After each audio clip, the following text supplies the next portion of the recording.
सुन महाराज युधिष्ठिर ने प्रश्न किया, मधुसूदन, पद्म पुराण में उल्लिखित पुरुषोत्तम मास की कमला एकादशी का महात्म्य भी बताने का कष्ट करें। भगवान श्री कृष्ण ने कहा, श्री विष्णु के व्रतों में यह उत्तम व्रत पापों को हर लेने वाला है और व्रती मनुष्यों को मनवांछित फल देने वाला है। हे राजेंद्र, अधिक मास आने पर जो एकादशी होती है वह कमला नाम से प्रसिद्ध है। इसके व्रत के प्रभाव से लक्ष्मी की कृपा होती है। उस दिन ब्रह्म मुहूर्त में उठकर भगवान पुरुषोत्तम का स्मरण करें। पुरुषोत्तम मतलब विष्णु भगवान का स्मरण करें और विधि पूर्वक स्नान कर विधि विधान से व्रत का नियम ग्रहण करें। इसके उपरांत विष्णु नाम का जप करें। ओम नमो भगवते वासुदेवाय, ये द्वादशाक्षर मंत्र विष्णु भगवान का है। हे राजन, घर पर जप करने का एक गुना अब कितना फल मिलता है।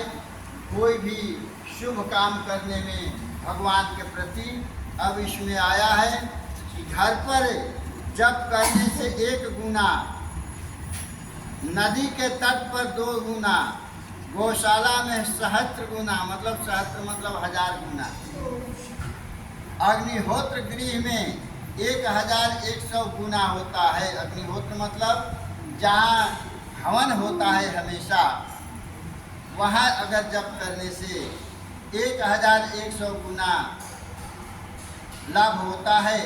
इसी प्रकार शिव के क्षेत्र में, तीर्थ में, शिव के क्षेत्र यह शिवालय जिसको बोलते हैं, शिव के क्षेत्र में, तीर्थों में, देवताओं के निकट तथा तुलसी के समीप विष्णु नाम जाप करने से लाखों गुना होता है। भगवान विष्णु के निकट तो अनंत गुना फल होता है। इस संबंध में एक कथा मैं सुनाता हूँ। अवंतीपुर में शिव शर्मा नाम का एक श्रेष्ठ ब्राह्मण थे। उनके 5 पुत्र थे। उनमें जो सबसे छोटा पुत्र था वह पापाचारी हो गया, मतलब पाप वृत्ति वाला हो गया। इसलिए पिता तथा स्वजनों ने उसे त्याग दिया, मतलब अपने घर से बाहर कर दिया।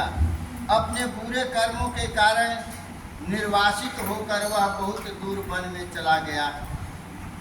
दैव जोग से एक दिन वह तीर्थराज प्रयाग में जा पहुंचा। भूखे से दुर्बल शरीर और दीन मुख लिए उसने त्रिवेणी में स्नान किया। फिर भूख से पीड़ित होकर वह वहाँ मुनियों के आश्रम खोजने लगा। इतने में उसे वहाँ हरिमित्र मुनि का उत्तम आश्रम दिखाई दिया। पुरुषोत्तम मास था। वहाँ बहुत से नर नारी एकत्रित होकर के, इकट्ठा होकर के आश्रम में कथा कहने वाले ब्राह्मणों के मुख से उसने कमला एकादशी की कथा सुनी। आश्रम पर ही व्रत किया। जब आधी रात हुई तो भगवती लक्ष्मी उसके पास आकर बोली, ब्राह्मण, इस समय कमला एकादशी के व्रत के प्रभाव से मैं तुम पर बहुत प्रसन्न हुई और देवाधिदेव श्री हरि की आज्ञा पाकर वैकुंठ धाम से आई हूँ। लक्ष्मी जी बोल रही है, मैं तुम्हें वर दूंगी। ब्राह्मण बोला, माता लक्ष्मी, यदि आप मुझ पर प्रसन्न हैं तो वह व्रत बताइए जिसकी कथा वार्ता से साधु ब्राह्मण सदा संलग्न रहते हैं। लक्ष्मी ने कहा, ब्राह्मण, एकादशी व्रत का महात्म श्रोताओं के सुनने योग्य है। यह सबसे उत्तम है। इसे दुष्स्वप्न का नाश होता है तथा पुण्य की प्राप्ति होती है। इसे श्रद्धा पूर्वक सुनना चाहिए। जल्दीबाजी नहीं करना चाहिए। तन तो यहाँ है, मन कहीं और जाने का है, ऐसा न करना चाहिए। यह सबसे उत्तम है। उत्तम पुरुष श्रद्धा से युक्त हो पाठ करें। यह व्रत करोड़ों पातकों से तत्काल मुक्ति देता है। रोग शोक से भक्ति पूर्वक जप करते हैं। रोग शोक से रहित देवगण सदा ही भगवान नारायण का पूजन करते हैं। जो लोग मेरे प्रभु मतलब भगवान का नारायण के नाम का सदा भक्ति पूर्वक जप करते हैं, उनकी देवता पूजा करते हैं। जो लोग श्री हरि के नाम जप में संलग्न उनकी लीला कथाओं के कीर्तन में तत्पर हैं तथा निरंतर श्री हरि की पूजा में ही प्रवृत्त रहते हैं, वे मनुष्य कलि युग में कृतार्थ हैं। यदि दिन में एकादशी और द्वादशी हो तथा रात्रि बीतते बीतते त्रयोदशी आ जाए तो उस त्रयोदशी में पारण का फल 100 यज्ञों का फल प्राप्त होता है। व्रत करने वाला व्यक्ति मन और इंद्रियों को वश में कर गीत वाद्य नृत्य और पुराण पाठ आदि के द्वारा रात्रि में भगवान के समक्ष जागरण करे। फिर द्वादशी के दिन उठकर स्नान के पश्चात जितेंद्रिय भाव से विधि पूर्वक श्री विष्णु की पूजा करें और एकादशी को पंचामृत से जनार्दन को स्नान कराएं। द्वादशी को केवल दूध में स्नान कराएं। सायुज्य मुक्ति होती है। पूजा कर भगवान से प्रार्थना करें, इससे विष्णु की कृपा मिलती है। इस प्रकार देवताओं के स्वामी देवाधिदेव भगवान पद्मनाभ से निवेदन कर भक्ति पूर्वक ब्राह्मणों को भोजन कराएं तथा उन्हें दक्षिणा दें। उसके बाद भगवान नारायण के शरणागत होकर बलि वैष्णदेव की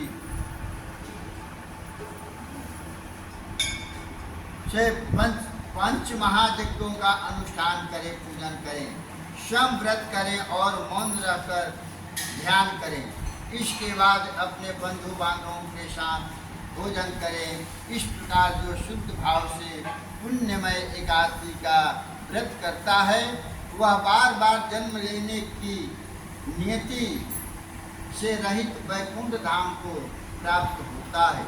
जो बार बार जन्म लेता है उसको कष्ट बहुत होता है। इसलिए मनुष्य शरीर इसीलिए मिला है कि जितना अधिक भक्ति भाव करके और वैकुंठ धाम में जा करके और वसे। कह रहे हैं वह सब पापों से भगवान श्री कृष्ण कहते हैं, राजन ऐसा कह लक्ष्मी देवी उस ब्राह्मण को वरदान दे अंतर ध्यान हो गई। वह ब्राह्मण धनी होकर संपत्ति वाला होकर अपने घर आ गया। हे राजन, जो कमला एकादशी का उत्तम व्रत करता है तथा एकादशी के दिन इसका महात्म्य सुनता है वह सब पापों से मुक्त हो जाता है।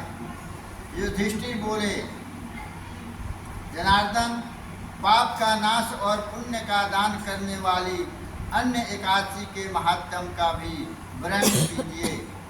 भगवान श्री कृष्ण ने कहा, राजन, एकादशी शुक्ल पक्ष की हो या कृष्ण पक्ष की, उसके व्रत का परित्याग न करें, मतलब उसको छोड़े ना। वह मोक्ष रूप सुख देने वाली है। कलि युग में तो एकादशी ही भव बंधन से मुक्त करने वाली, संपूर्ण मनवांछित कामनाओं को देने वाली है। एकादशी रविवार को किसी मंगलमय पर्व के समय अथवा अन्य किसी भी दिन क्यों न हो, सदा ही उसका व्रत करना चाहिए। भगवान विष्णु के प्रिय भक्तों को एकादशी का त्याग कभी नहीं करना चाहिए। जो शास्त्रोक्त विधि से इस लोक में एकादशी का व्रत करते हैं वे जीवन मुक्त हो जाते हैं, इसमें तनिक भी संदेह नहीं है। युधिष्ठिर ने पूछा, श्री कृष्ण वे जीवन मुक्त कैसे हैं तथा विष्णु रूप कैसे होते हैं? मुझे यह विषय जानने की बड़ी उत्सुकता है। भगवान श्री कृष्ण बोले, हे राजन, एकादशी व्रत के समान सब पापों को हरने वाला तथा मनुष्यों की समस्त कामनाओं को पूर्ण करने वाला पवित्र व्रत दूसरा कोई नहीं है। दशमी को एक बार भोजन, एकादशी को निर्जल व्रत तथा द्वादशी को पारण करके श्री विष्णु का ध्यान करना चाहिए। ऐसा करने वाला सर्वभाव से भगवान विष्णु का हो जाता है, उसे संसार के बंधन से मुक्ति मिलती है, वही जीवन मुक्त विष्णुमय हो जाता है। लक्ष्मी प्राप्ति उद्यम द्वारा ही संभव है। एकादशी के व्रत करने के बाद में उद्यापन करना चाहिए। लक्ष्मी की प्राप्ति उद्यम द्वारा ही संभव है। देव बंधन और तप द्वारा प्राप्त धन वैभव अस्थायी होता है। बोलो वृंदावन बिहारी लाल की जय। श्री राधे।